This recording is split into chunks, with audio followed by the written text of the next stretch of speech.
5 जो सॉल्व करायचा आहे त्या 5 मध्ये 2 दिलेले आहेत. Find the condition. आता कंडिशन फाइंड आउट करायची आहे दॅट क्वेश्चन नंबर 5 मधला first, the line 4x plus 5y is equals to 0 coincide with one of the lines given by ax square plus twice hxy plus by square is equals to 0. म्हणजे एक तर homogeneous equation आहे, दुसरी line आहे, ह्या दोघंही coincide होत आहे. कोइन्साइड म्हणजे कुठं ना कुठं एकामेकावर ओव्हरलॅप होत आहे किंवा एकामेकाला त्या टच करत आहेत. तेव्हा फोर्थ मधला थर्ड आला नाही, थर्ड मधला फोर्थ काय होता, होमवर्क होता ना तो. बरं थांब, हे झाल्यावर सांगतो मग शेवटी. तर हे जे ऑक्झिलरी इक्वेशन असते लाईनचं, लाईन रिप्रेझेंट जे करत आहे ते ऑक्झिलरी इक्वेशन काय ते लक्षात ठेवा. तेच मी तुम्हाला फोटोमध्ये पाठवलेलं आहे. The auxiliary equation of the lines represented by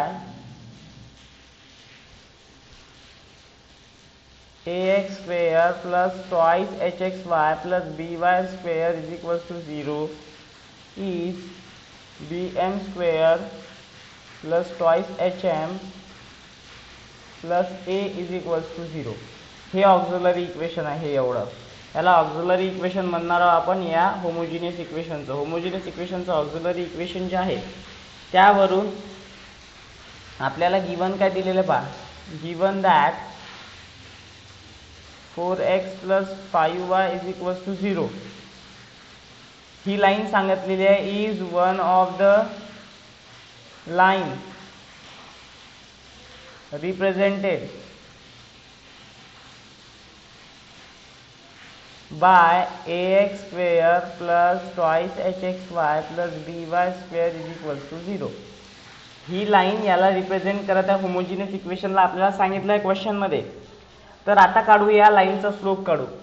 slope of line 4x plus 5y is equals to 0. तर स्लोपचा फॉर्म्युला काय असतो,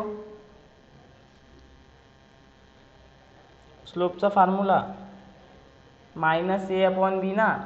तर -4/5 हा ए आणि हा बी जर कन्सिडर केला तर म्हणजे देअर फोर एम ची व्हॅल्यू आपल्याला मिळाली -4/5 इज द रूट ऑफ हे जे ऑक्झिलरी इक्वेशन आहे, ऑक्झिलरी इक्वेशनचं रूट आहे.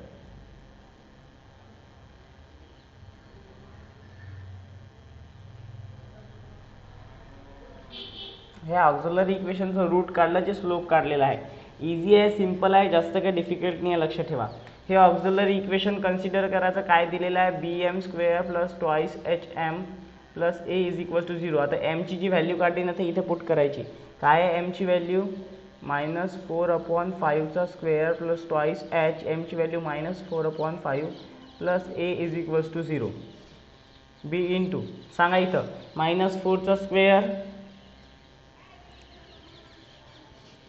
16/25 plus into minus minus 2h into 4/5 किंवा यालाच आपण काय करू शकतो 8h करू शकतो. 4 टू जा 8h/5 लिहून घेऊ म्हणजे 8h/5 plus a is equals to 0. आता काय करूया, होल इक्वेशनला 25 ने मल्टिप्लाय करू, कारण की हे जे आहे ना डिवाइड मधल्या टर्म या गायब करायच्या आहे. ह्या गायब करण्यासाठी होल इक्वेशनला 25 ने डिवाइड करू. 25 ने जर डिवाइड केलं तर सांगा किती येईल, डिवाइडिंग बाय 25, सॉरी मल्टिप्लाय करायचं, डिवाइड नाही करायचं, multiplying by 25 on both side, दोन्ही बाजूला. तर जर मल्टिप्लाय केलं इथला 25 सोबत कॅन्सल, उरणार काय 16b. आता इथं 25 ने जर मल्टिप्लाय केलं 25 इंटू 8h/5 म्हणजे काय 5 1 जा 5, 5 5 जा 5 5 जा, तर 5 इंटू 8, व्हेरी गुड. म्हणजे किती येईल ते -40h आणि इथं 25a. Is equals to 0. आता याला आणखी व्यवस्थित जर लिहितो म्हटलं तर 25 वाली टर्म समोर लिहू, ए वाली term plus 16b minus 40h is equals to 0. हे झालं आपलं रिक्वायर्ड कंडिशन. जी कंडिशन विचारली होती ही झाली रिक्वायर्ड कंडिशन. असं लिहू शकता. Therefore this is required condition. बघा किती सोपी आहे. सगळ्यात अगोदर काय करावं लागेल, तुम्हाला दिलेली जी लाईन आहे त्याचं ऑक्झिलरी इक्वेशन हे कन्सिडर करायचं, हे लक्षात ठेवायचं. हे लक्षात ठेवल्यानंतर नेक्स्ट स्टेप काय करायची, जे लाईन दिलेली आहे त्या लाईनवरून स्लोप काढून घ्यायचा. हे स्लोप काढला, तो स्लोप म्हणजे एम आणि ती एमची व्हॅल्यू आहे ऑक्झिलरी इक्वेशनमध्ये ठेवून द्यायची. त्याला कॅल्क्युलेट करायचं. त्याला कॅल्क्युलेट केलं म्हणजे सरळ सरळ तुमचा आन्सरच मिळते जे तुम्हाला फाइंड आउट करायला सांगितलेलं आहे. एवढ्या सोपी पद्धतीने सॉल्व करायचं आहे. समजलं का?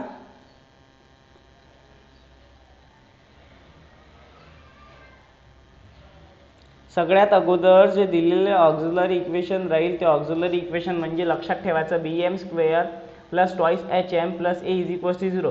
इथे m ची व्हॅल्यू काढायची आहे. m ची व्हॅल्यू कशी निघेल, तर आपल्याकडे लाईनचं इक्वेशन दिलेलं आहे. त्या लाईनच्या इक्वेशनवरून त्याचा स्लोप काढला, तो म्हणजे आपला m. तो m या इक्वेशनमध्ये ठेवला, त्याला कॅल्क्युलेट केलं, एक कंडिशन बनते. ती कंडिशन म्हणजे आपल्याला जी आवश्यक कंडिशन होती ते, ज्यामुळे की ह्या दोन लाईनी एकमेकावर कोइन्साइड होत आहेत. आता याच्यातलंच फिफ्थ मधलं सेकंड क्वेश्चन आहे. पहा किती फास्ट होतो. आता तो जास्त काही चेंज करायची गरज नाही, फक्त लाईनचं इक्वेशन चेंज करायची गरज आहे. सेकंड वाला बा कसा होतो. सेकंड मध्ये काय दिलेलं आहे, हे इक्वेशन न देता इक्वेशन चेंज केलं. काय केलं, 3x प्लस वाय. त्यानंतर याचा स्लोप सुद्धा चेंज होईल. कशाचा, 3x प्लस वाय. दुसरं गणित पा किती होते फास्ट, लवकर सांगा मग. स्लोपचा फॉर्म्युला काय आहे, -3/1 म्हणजेच काय येईल, -3 येईल. हेही तसंच राहील. इथं काय येईल, फक्त -3. एमच्या ठिकाणी -3 ठेवू. इथं सुद्धा काय लिहिणार आहोत, -3. आता याला सॉल्व करू. -3 चा स्क्वेअर किती होतो, थांबा. हा -3 घेतला. -3 घेतल्यानंतरही दुसऱ्या कंडिशनमध्ये परपेंडिक्युलर दिलेली आहे. पाहिजा, कोइन्साइडने सांगितलेली आहे, परपेंडिक्युलर दिलेली आहे. परपेंडिक्युलर जेव्हा घेतो आपण तेव्हा काय करतो, चेंज करतो. कसा चेंज करतो, स्लोप चेंज करत असताना तर हा -1/-3 म्हणजे 1/3 स्लोप घ्यावा लागेल. परपेंडिक्युलर साठी स्लोप चेंज होतो, तर 1/3 स्लोप घ्यावा लागेल, नाही तर गडबड झाली असती. बघा आता याला कॅल्क्युलेट करायचं आहे. कसं कॅल्क्युलेट होईल, b1 चा square plus 2h/3 plus a is equals to 0 म्हणजे b/9 plus 2h/3 plus a is equals to 0. 9 न मल्टिप्लाय करू. 9 न जर मल्टिप्लाय केलं तर काय होईल,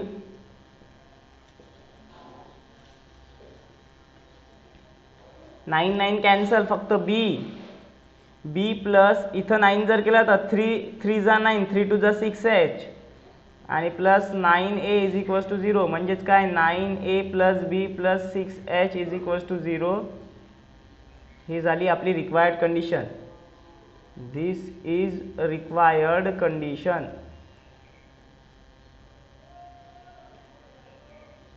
हे आहे आपली रिक्वायर्ड कंडिशन. बघा किती इझी आहे. दोनही क्वेश्चन एकदम फास्ट झाले.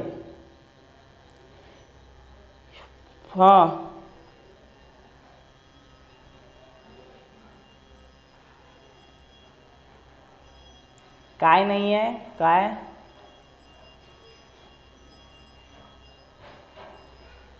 कशात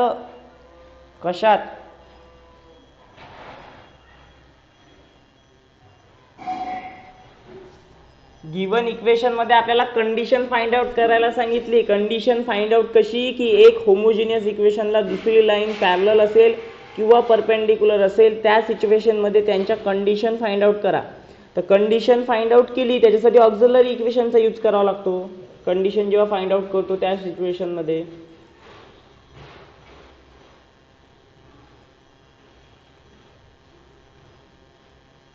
ऑक्झिलरी इक्वेशनचा यूज करून सॉल्व करावं लागते. याच्यानंतर 6 नंबरचा क्वेश्चन आहे, तो सुद्धा असाच. हा जो क्वेश्चन केला ना आता, याच क्वेश्चन सारखा 6 नंबरचा क्वेश्चन आहे बघा.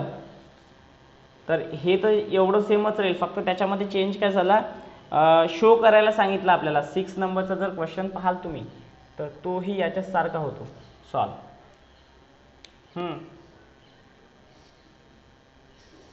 स्क्रीनशॉट काढलाच नाही का तू?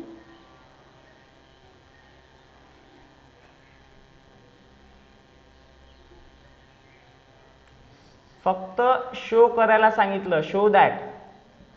काय शो करायला सांगितलं की A P square plus twice H P Q plus B Q square is equals to 0 हे शो करायला सांगितलं त्यांनी.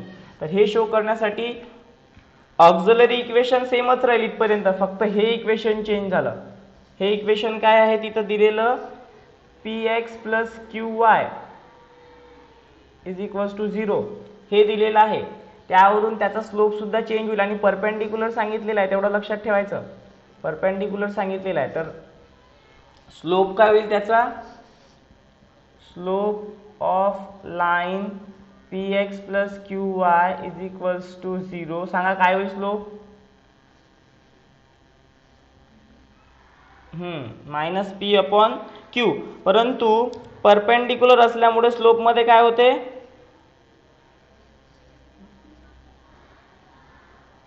-1 अपॉन एम होते ना. Very good. कसा, m is equals to -1 upon M. तर हा -1 अपॉन एम ची व्हॅल्यू काय घेतली, मायनस पी अपॉन क्यू. तर क्यू अपॉन पी लिहावं लागेल आणि पॉझिटिव्ह लिहावं लागेल. काय लिहावं लागेल, क्यू अपॉन पी. हे ऑक्झिलरी इक्वेशनचं रूट आहे. आता जिथं जिथं एम आहे तिथं तिथं ही व्हॅल्यू पुट करावं लागेल आणि सॉल्व करावं लागेल. बघा मग आपल्याला जे शो करायला सांगितलं ते शो होईल. ठेवा मग एमच्या ठिकाणी ही व्हॅल्यू, बी क्यू अपॉन पीचा whole square plus twice H Q upon P plus A is equals to 0. आता B Q square upon P square plus twice H Q upon P plus A is equals to 0. P स्क्वेअरनं multiply करा सगळ्या ठिकाणी. P स्क्वेअरनं जर multiply केलं, multiplying by P square on both side. इथं P स्क्वेअरनं मल्टिप्लाय केलं, हाच पी स्क्वेअर आणि पी स्क्वेअर कॅन्सल होऊन जाईल, उरेल का फक्त बी क्यू स्क्वेअर. प्लस इथं जर पी न केलं तर इथला एक पी सोबत कॅन्सल होऊन उरेल काय, ट्वाइस एच पी क्यू. आणि इथं पी स्क्वेअरनं जर मल्टिप्लाय केलं तर A into P square is equals to 0. आणि हेच आपल्याला दाखवायचं आहे, A P square plus twice H P Q plus B Q square is equals to 0 and therefore hence prove. पहा किती इझी क्वेश्चन्स आहेत. एक जर समजला तर 3 समजतात.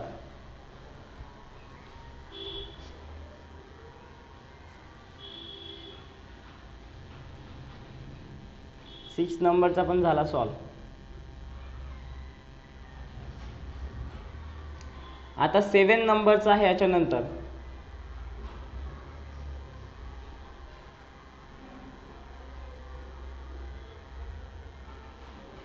झाला का हा,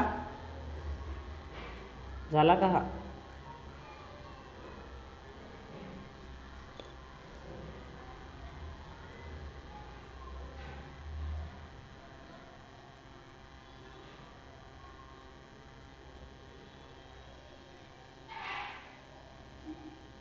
आता 7 नंबरचा पहा.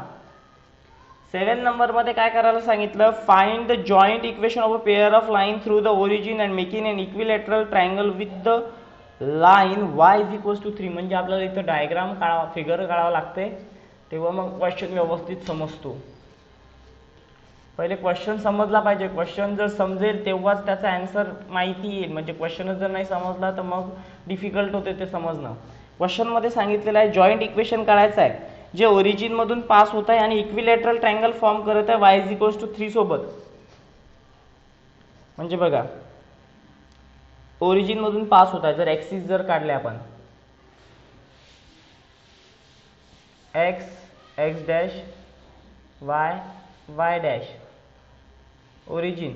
ओके, तर y इज इक्वल्स टू 3 हे दिलेलं आहे. तर समजा 1 2 3, समजा हे लाईन आहे ते y इज इक्वल्स टू 3 वाली. ही एक लाईन आहे सांगितली. आणखी काय म्हटलेलं आहे त्यांनी, ओरिजिन मधून पास होत आहे आपल्या लाईनी. आता ओरिजिन मधून पास झाल्यानंतर इक्विलॅटरल ट्रायंगल फॉर्म करत आहे. तर इक्विलॅटरल ट्रायंगल म्हणजे काय, सगळे अँगल सेम असले पाहिजे. समजा इथून जर आपण पास केलं त्यांनी असं आणि इथून सिमिलर वेनं असं पास केल्यावर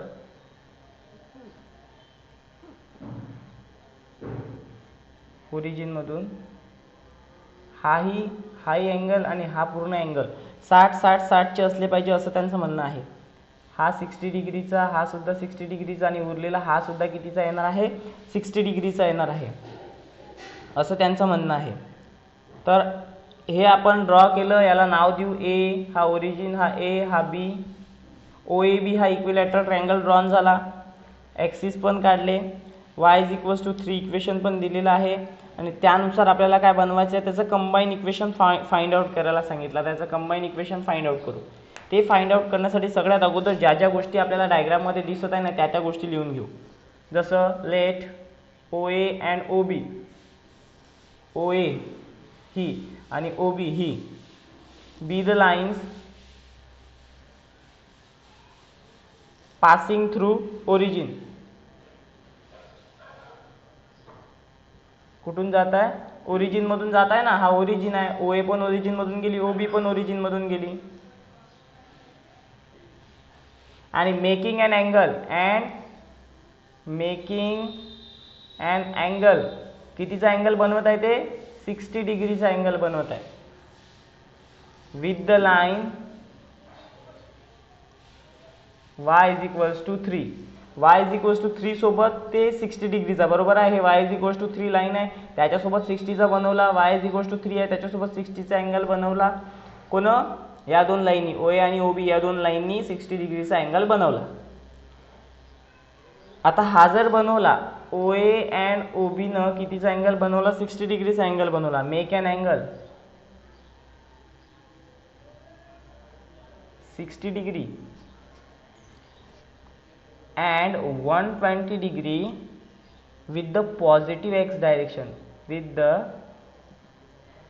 positive direction of x axis. हे बघा,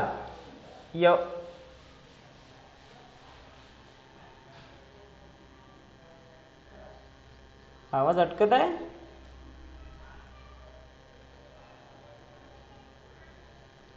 तुझ्याकडे नेटवर्क प्रॉब्लेम असेल, क्लिअर, बाकीच्यांना क्लिअर येऊन राहिली म्हणते ना. तर पॉझिटिव्ह एक्स ॲक्सिसची त्यांनी 120चा अँगल क्रिएट केला. म्हणजे हा 120 एवढा इथून इथपर्यंत जो अँगल आहे तो 120चा आहे. पॉझिटिव्ह एक्स ॲक्सिस सोबत 120चा अँगल त्यांनी क्रिएट केला. आता जर तुम्ही ओ एचा स्लोप ऑफ ओ ए घेतलं, ओ ए स्लोप ऑफ ओ ए, तर स्लोपचा फॉर्म्युला आपल्याला अँगलच्या फॉर्ममध्ये सांगा बरं काय असतो, in the form of angle.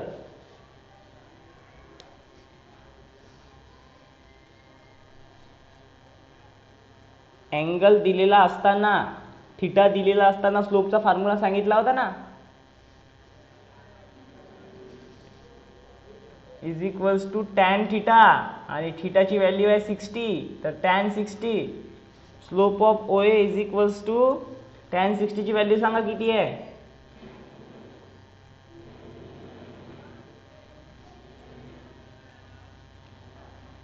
tan 60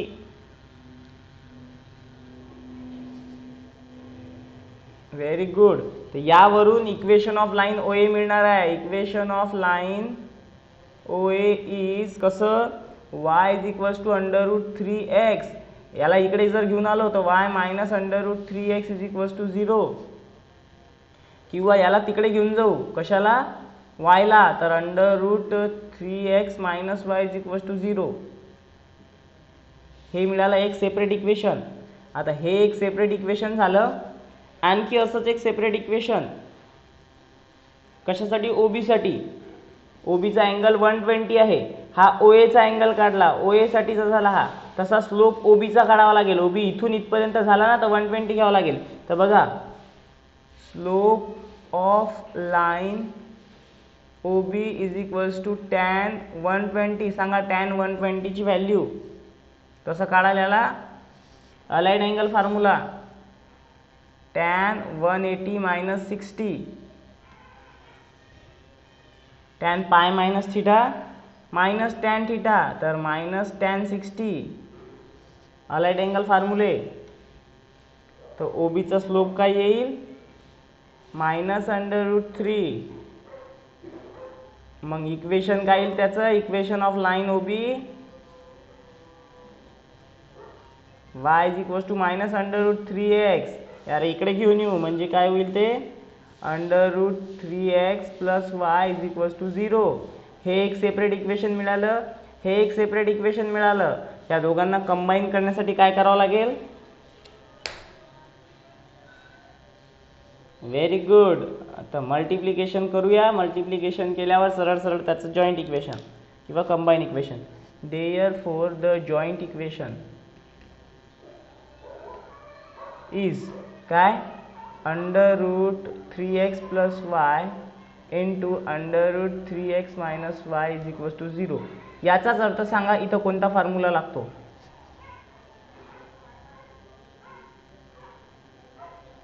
हां a² - b². a² म्हणजे √3x चा स्क्वेअर -b² म्हणजे y चा square is equals to 0. √3x² त्याचा स्क्वेअर काय होईल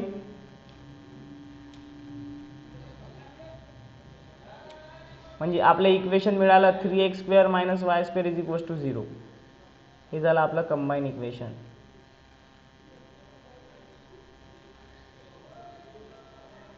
हे काय झालं आपलं combine equation of given line.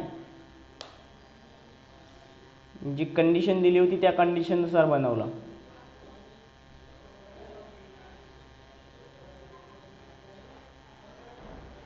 समजलं का ज्या सिच्युएशन जसं जसं सांगितलं तसं तसं आपण फिगर ड्रॉ केली. फिगर ड्रॉ केल्यानंतर आपल्याला दिसलं तिथं की इक्विलॅटरल ट्रायंगल OA न कसा फॉर्म केला, OB न कसा फॉर्म केला, अँगल दिलेले होते तर अँगल दिलेल्यानुसार आपण स्लोप काढला, स्लोपवरून इक्वेशन बनवले, सेपरेट इक्वेशनचं कंबाईन इक्वेशन बनवलं.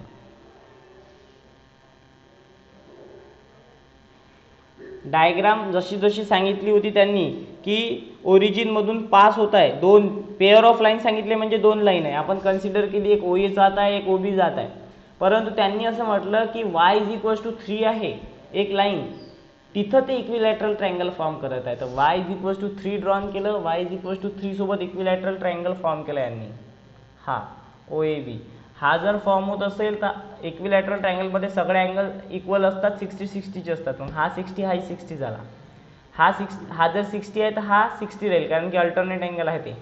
हा 60 असला तर हा पूर्ण 120 झाला कारण की एवढा 60 आणि एवढा 60 म्हणजे 120 झाला ना इथून इथपर्यंत, म्हणून याला 120 म्हटलं आपण. आता हा 60 आहे तर याचा स्लोप OA चा तर निघूनच जाईल सरळ सरळ y ॲक्सिस सोबत, तो काढला, त्याचं इक्वेशन बनवलं. तसंच मग OB साठी बनवलं. क्वेश्चन मध्ये जसं म्हटलं होतं त्यानुसार आपण ड्रॉन केली ती आकृती. आहे की एक लाईन दिलेली आहे, एक त्या स्लोपचा one of the slope of line 4 times the other. म्हणजे आपल्याला माहिती आहे की स्लोप आपण काय कन्सिडर करत असतो दिलेल्या लाईनचे. तर आपण या क्वेश्चन मध्ये m1 आणि m2 दोन स्लोप कन्सिडर करू. Let m1 and m2 be the slopes of the lines given by ax square plus twice hxy plus by square is equals to 0. आता m1 आणि m2 जर म्हणत असू आपण त्याला तर त्यानंतर आपण सम ऑफ स्लोप आणि प्रोडक्ट ऑफ स्लोप काढतो. सम ऑफ स्लोप आणि प्रोडक्ट ऑफ स्लोपचा फॉर्म्युला सांगा.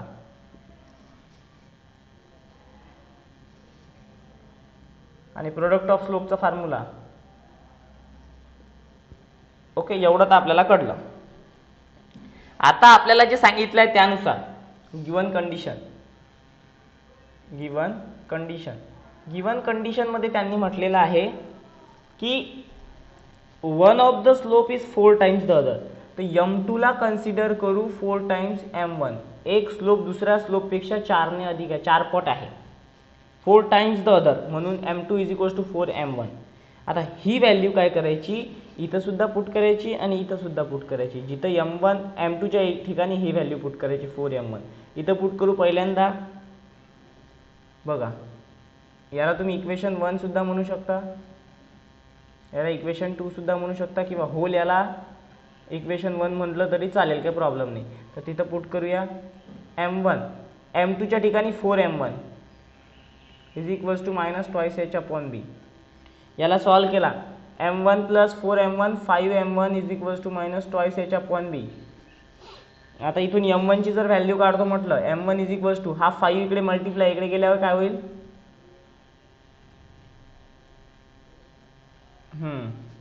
ओके. M1 ची व्हॅल्यू मिळाली इक्वेशन नंबर 1. आता आणखी इथं M2च्या ठिकाणी काय पुट करायचं, हीच व्हॅल्यू पुट करायची इथं. बघा, तर M1 इंटू M2च्या ठिकाणी 4M1 is equals to A/B. M1 into 4M1 काय होतात, इज इक्वल्स टू A/B. इथं 4 मल्टिप्लाय इकडे गेल्यावर म्हणजे A/4b मिळालं. काय मिळालं, A/4b.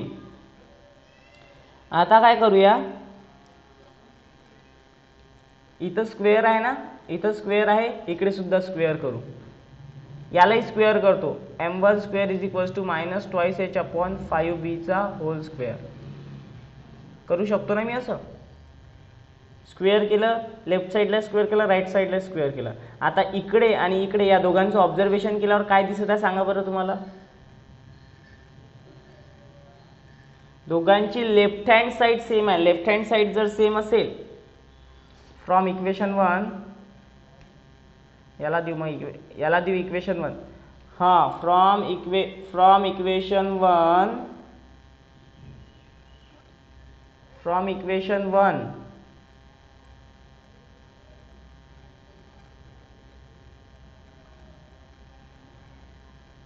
from equation 1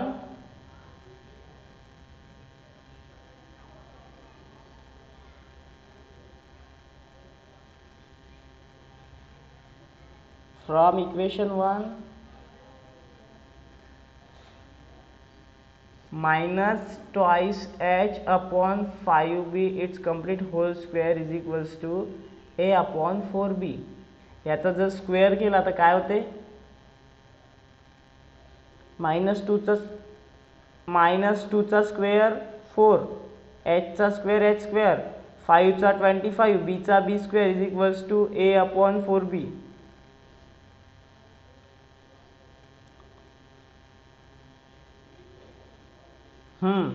करू शकता क्रॉस मल्टिप्लिकेशन. करूया.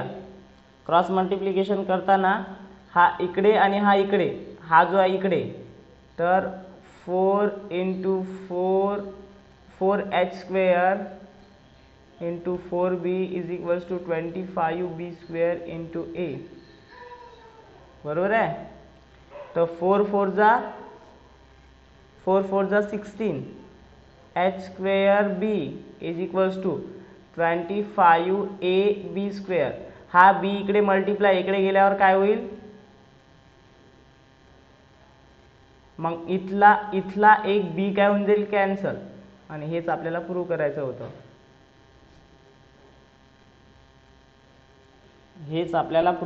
होतं. तर ऑक्झिलरी इक्वेशन, सगळ्यात अगोदर auxiliary equation of the line given by ax square plus twice hxy plus by square is equals to 0 is bm square plus twice hm plus a is equals to 0.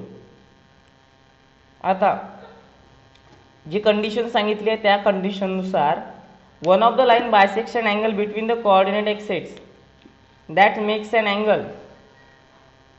Since one of the line bisect, काय bisect करत आहे, coordinate axes, angle between coordinate access. आता coordinate ॲक्सेसमध्ये जर bisect करत असेल, that lines make an angle of 45 degree and 135 degree with positive x axis, with positive direction of x axis. जर x axis सोबत आपण कन्सिडर केलं तर त्यानुसार स्लोप ऑफ लाईन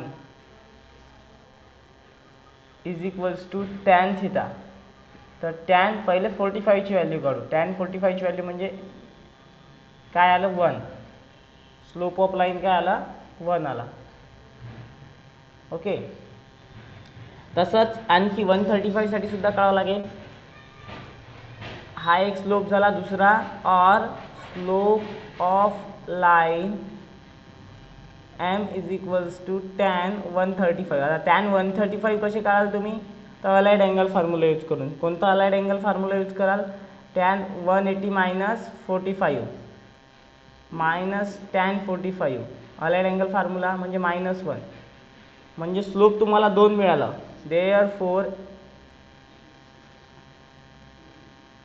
हां 180 minus 135 m is equals two plus minus 1 आला. एक तर प्लस मिळाला, एक मायनस मिळाला. हे काय आहे? Are the root of auxiliary equation. Root of auxiliary equation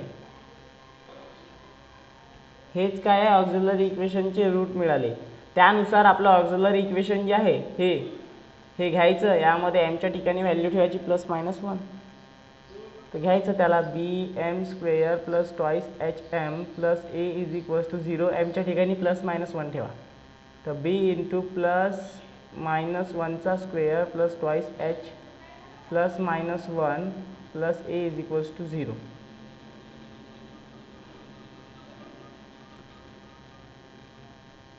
तर प्लस मायनस 1 साठी आता याचा स्क्वेअर जर केला तर b प्लसचा स्क्वेअरही प्लसच येतो, मायनसचा स्क्वेअरही प्लसच येतो, म्हणजे बीचे इथं फक्त होईल plus minus twice h plus a is equal to 0.